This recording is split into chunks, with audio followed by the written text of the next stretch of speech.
Ahora, la placenta es fundamental ya para una gestación normal, ya, pero su alteración también es fundamental para que se desarrollen algunos problemas relacionados, entre otras cosas, con alteraciones del sistema cardiovascular materno. Ya. La alteración del desarrollo placentario, que se entiende como disfunción placentaria, puede originar o dar cuenta de una mala adaptación cardiovascular de la gestante que va a derivar en diversos síntomas asociados con el deterioro en el funcionamiento de diversos órganos.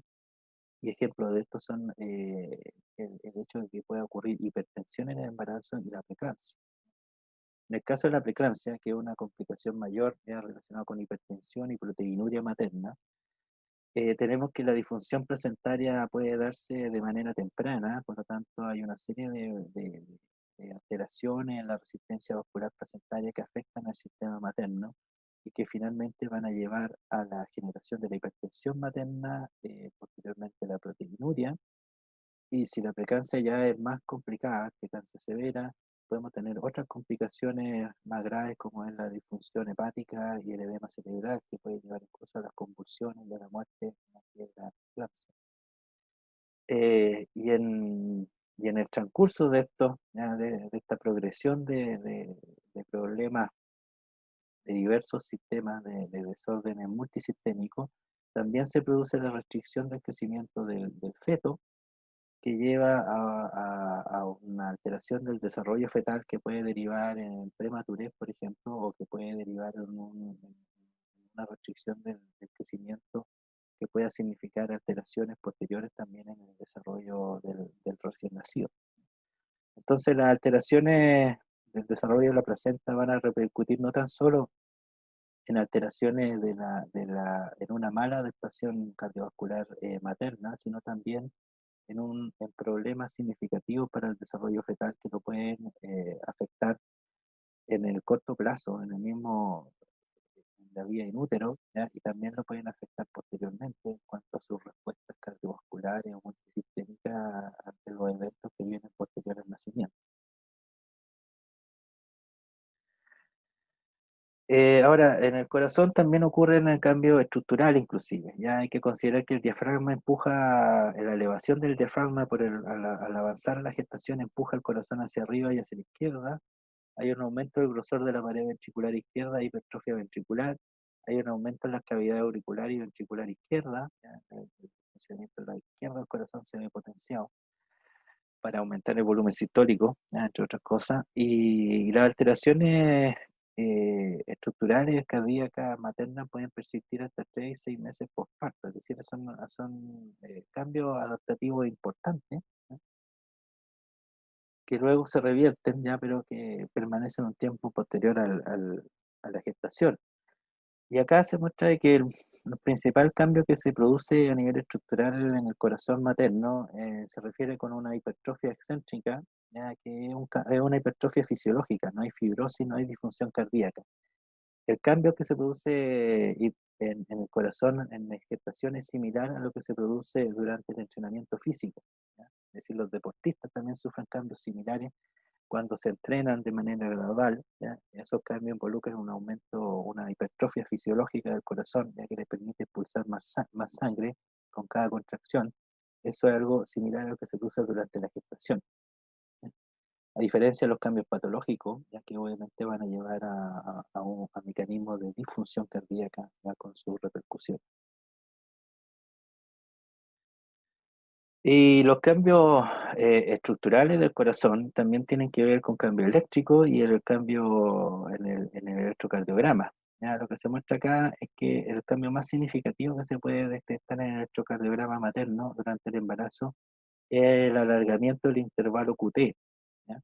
Que tiene que ver con la duración del potencial de acción de los cardiomiocitos ventriculares, ¿ya? Entonces hablamos de que hay un aumento de la capacidad y de la funcionalidad de los ventrículos, particularmente del ventrículo izquierdo, ¿ya? Para aumentar también el volumen sistólico, ¿ya? Entonces este alargamiento del QT, ¿ya? Aumentaría por una fracción de tiempo la duración de la contracción del ventrículo izquierdo, por lo tanto aumentando el volumen sistólico, ¿ya? Y disminuyendo el volumen residual también que queda en el volumen diastólico final, que es lo que queda al final del corazón, al final de la contracción. Entonces, este aumento del intervalo QT también tendría que ver ya con el aumento del volumen sistólico, y aunque aumenta la frecuencia ya, de contracciones cardíacas, se produce un aumento en la duración de este intervalo que se explica por un aumento en la duración del potencial de acción, ¿ya? Y obviamente ahí deben haber cambios en corriente, ¿ya? Eh, que modulan el potencial de acción de los cardiomiocitos, sobre todo ventriculares. Y bueno, como decía, hay cambios mecánicos en el sistema materno que tienen que ver con el aumento del volumen del útero al aumentar la gestación. Eso afecta al corazón y también afecta al sistema respiratorio, ¿ya? Hay una serie de adaptaciones que ocurren en el sistema respiratorio para compensar, ¿ya? Estos cambios estructurales, ¿ya? Y la capacidad así de los pulmones no se modifica, ¿ya? Durante la gestación. Y hay una serie de adaptaciones que ocurren a nivel respiratorio para permitir de que la capacidad respiratoria aumente también, a pesar de que hay menos espacio, ¿ya? Para el funcionamiento libre de los pulmones, ¿ya? Pero los principales cambios adaptativos en el sistema respiratorio tienen que ver con una disminución de la capacidad residual funcional, disminución del volumen de reserva expiratorio, disminución del volumen residual, un aumento de la capacidad inspiratoria, un aumento del volumen tidal, ¿ya? Y la capacidad total pulmonar se mantiene, ¿ya? Aumento del volumen tidal, aumento de la capacidad inspiratoria, esos son los cambios más significativos o a destacar. Es decir, aumenta la capacidad de mover oxígeno, ¿ya? De incorporar oxígeno y de mover oxígeno a través de su sistema en la madre, con tal, obviamente, de aumentar gradualmente también el aporte de oxígeno hacia la circulación uteroplacentaria, ¿ya? Para que el feto pueda agarrar más oxígeno ya a medida que avanza la gestación y así aumentar su capacidad metabólica. ¿Mm? Hay que decir que, entre otras cosas que se ha detectado, digamos, que son importantes para aumentar también el intercambio de oxígeno entre madre y feto, están las características de la hemoglobina fetal y materna, ¿ya? La hemoglobina, por ejemplo, en la madre disminuye su afinidad por el oxígeno en comparación con la hemoglobina en una mujer, en la misma mujer no embarazada, y la hemoglobina fetal tiene una afinidad mayor por el oxígeno que la hemoglobina materna. Por lo tanto, la transferencia de oxígeno entre sangre materna y sangre fetal se ve favorecida también por las afinidades que tiene la hemoglobina, ya tanto fetal como materna, por el oxígeno. Ahora, otra adaptación importante tiene que ver con el metabolismo. Ya hay una serie de adaptaciones metabólicas durante el embarazo que, entre otras cosas, tienen que ver con aportar los nutrientes necesarios para el desarrollo fetal. Y cuando hablamos de nutrientes, hablamos fundamentalmente de glucosa y de ácido graso, ¿ya? De aminoácidos también. ¿M? Entonces, tiene que aumentar el aporte de glucosa y de ácido graso desde el sistema materno a la circulación uteroplacentaria, ¿ya? Para que el feto pueda incorporar estos nutrientes de manera adecuada. Entonces hay una serie de adaptaciones al sistema gastrointestinal materno, inclusive, ya que permiten que esto ocurra de manera adecuada. Entre las principales adaptaciones metabólicas ya podemos destacar la disminución de la sensibilidad a la insulina, ¿ya? Por eso se menciona que durante el embarazo se produce una resistencia a la insulina fisiológica, ¿ya? Es decir, la insulina deja de tener o disminuye su efecto sobre el sistema materno, entre comillas, ¿ya? Pero disminuye algunos de sus efectos en el sistema materno, sobre todo lo que tiene que ver con la incorporación de la glucosa, con tal de aumentar la disponibilidad de glucosa en el plasma materno para que quede más disponible este nutriente para la circulación fetal, ¿ya? Aumenta la leptina, aumenta los triglicéridos, ¿ya? Aumenta los lípidos, es decir, hay una serie de adaptaciones en el tejido adiposo materno, ¿ya? Que permiten también aumentar el aporte de nutrientes, ¿ya? Y eso se debe dar en condiciones normales y como se menciona acá, si tenemos alteraciones como la obesidad o la diabetes gestacional, vamos a tener también alteraciones de estos mecanismos metabólicos, lo cual incluye un aumento aún mayor de la resistencia a la insulina, que ya es patológico y que desencadena la diabetes gestacional.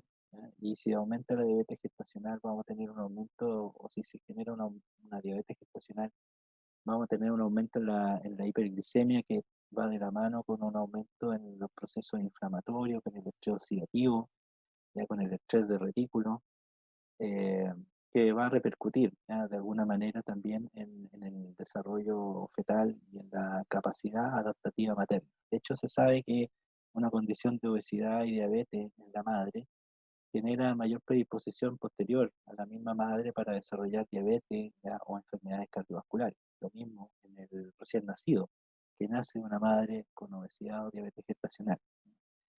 Acarrea a la larga también mayores probabilidades de desarrollar enfermedades metabólicas y cardiovasculares posteriormente. Entre la adaptación que metabólica importante, ya la placenta, en eso la placenta también juega un rol fundamental, ya porque en la placenta se expresan una serie de proteínas transportadoras que permiten mover los nutrientes desde la sangre materna a la sangre fetal.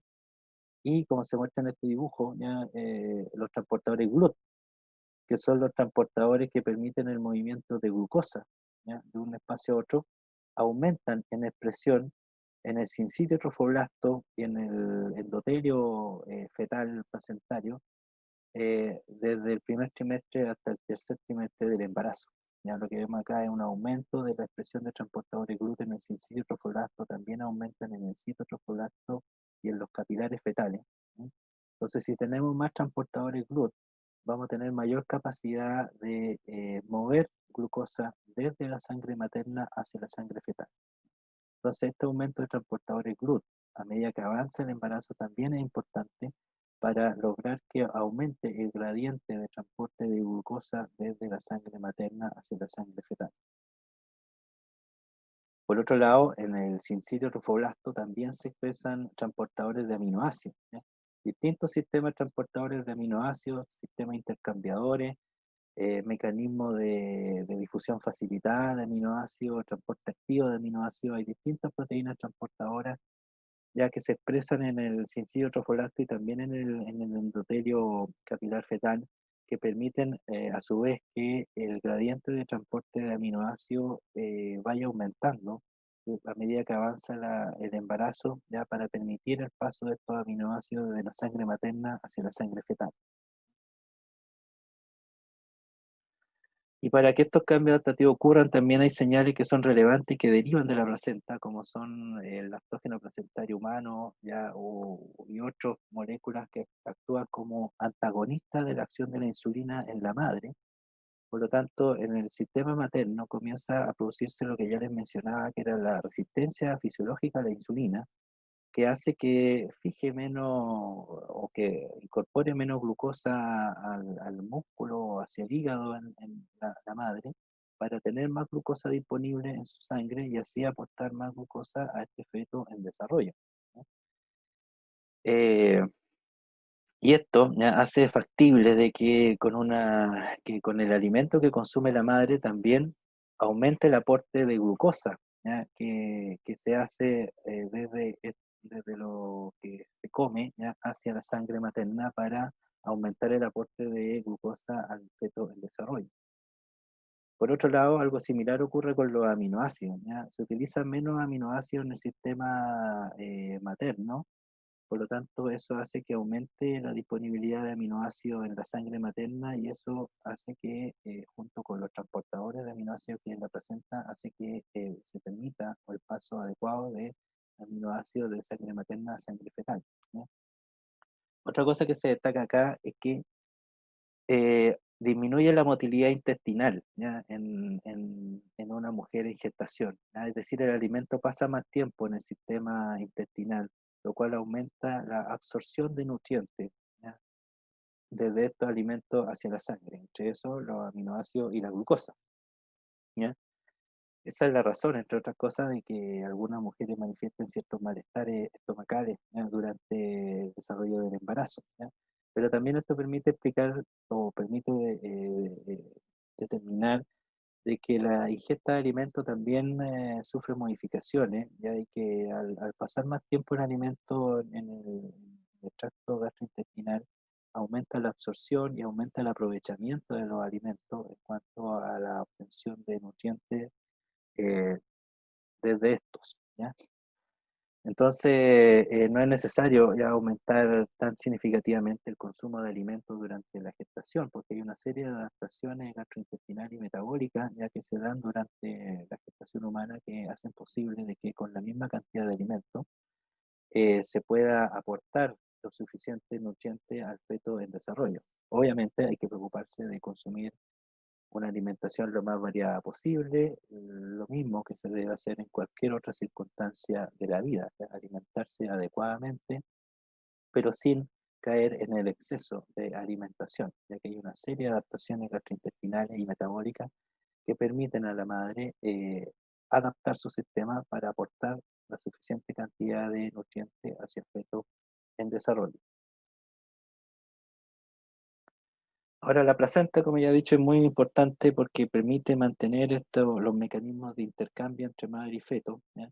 La placenta permite transportar todos los nutrientes necesarios desde la sangre materna hacia la sangre fetal y así sostener el metabolismo y el desarrollo del feto.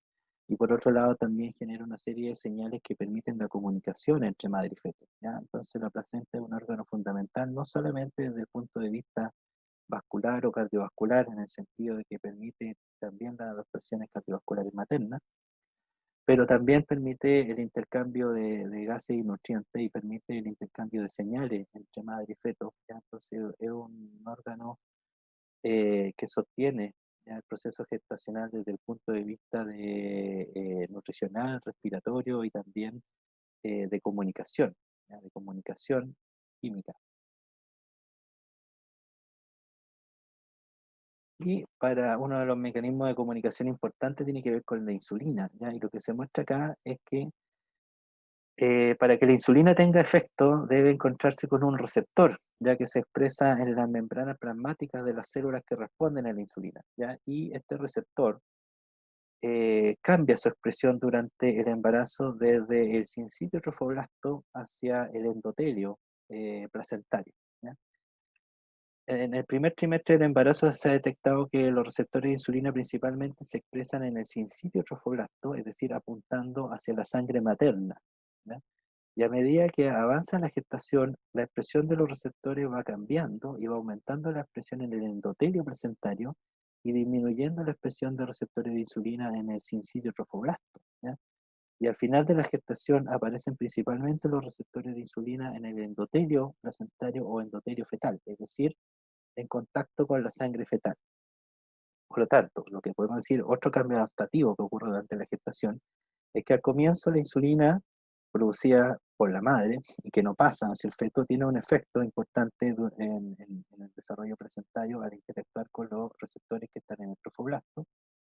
Y a medida que avanza la gestación, va aumentando la expresión de los receptores de insulina en el endotelio fetal, y a medida que eso ocurre, también va a comenzar a aumentar la síntesis de insulina por parte del feto, por lo tanto, durante el segundo y tercer trimestre, la insulina fetal, ¿ya?, regula también lo que ocurre a nivel vascular placentario al interactuar la insulina del feto con estos receptores de insulina que se expresan en el endotelio placentario o fetal. Entonces tenemos un cambio ahí, ¿ya?, en cuanto a que para la placenta al principio es más relevante la insulina materna y a medida que avanza la gestación comienza a ser relevante la insulina del feto, generando acá mecanismos de señalización que permiten regular o por decirlo de otra manera, es el propio feto quien puede generar mecanismos de señalización que regulen el propio flujo uteroplacentario, ¿ya?, para sostener su desarrollo de manera adecuada. Y entre esos señales está el óxido nítrico, ¿ya? Y estos son estudios publicados por nuestro laboratorio, en donde mostramos que la insulina es capaz de inducir un aumento muy significativo de la producción de óxido nítrico en las células endoteliales fetales, ¿ya? Lo que se ve acá en verde, en azul se ven los núcleos de la célula, aquí tenemos grupos de varias células, y en verde se ve la producción de óxido nítrico, ¿ya? Y lo que se ve acá con mayor detalle, si comparamos con la situación control sin insulina, la insulina estimula la liberación, la síntesis, ¿ya?, de óxido nítrico en estas células. Y este óxido nítrico suponemos nosotros que permite regular la vasodilatación y el tono vascular, tanto en la placenta como en el feto, ¿ya?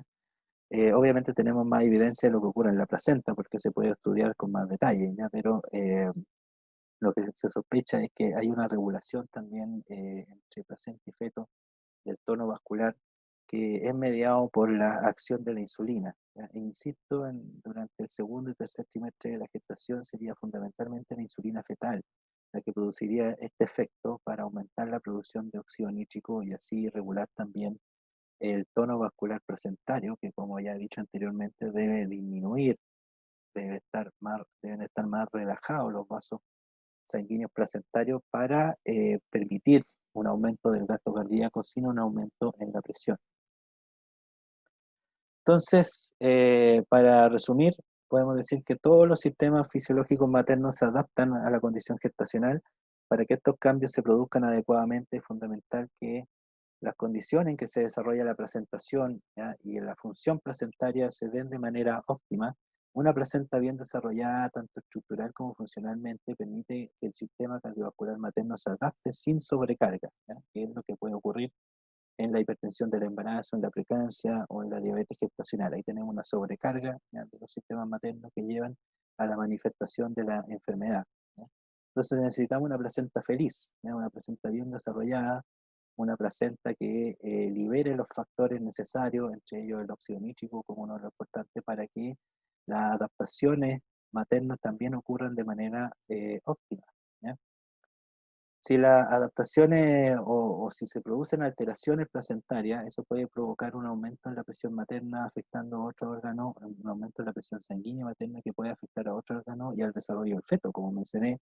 Si hay un aumento en la resistencia vascular placentaria, podemos tener una disminución del flujo en la placenta, lo cual puede afectar significativamente al feto y provocar, por ejemplo, la restricción del crecimiento fetal. Y entre los factores importantes que se han estudiado, la insulina es un factor relevante, ya que las adaptaciones de su mecanismo de señalización permiten adaptaciones metabólicas maternas, se produce resistencia, ¿cierto?, fisiológica a la insulina en la madre, lo que permite también un mayor aporte de glucosa y aminoácidos a la circulación uteroplacentaria, y esto permite un desarrollo adecuado del feto, ¿ya? Por lo tanto, necesitamos que estas adaptaciones ocurran adecuadamente para que el desarrollo fetal ocurra de manera óptima sin que eso perjudique o genere alteraciones patológicas en los sistemas maternos. Y eso era lo que les quería presentar. Espero verla en una pronta oportunidad con algún otro tema relacionado con adaptaciones metabólicas o fisiopatología materno-fetal. Muchas gracias.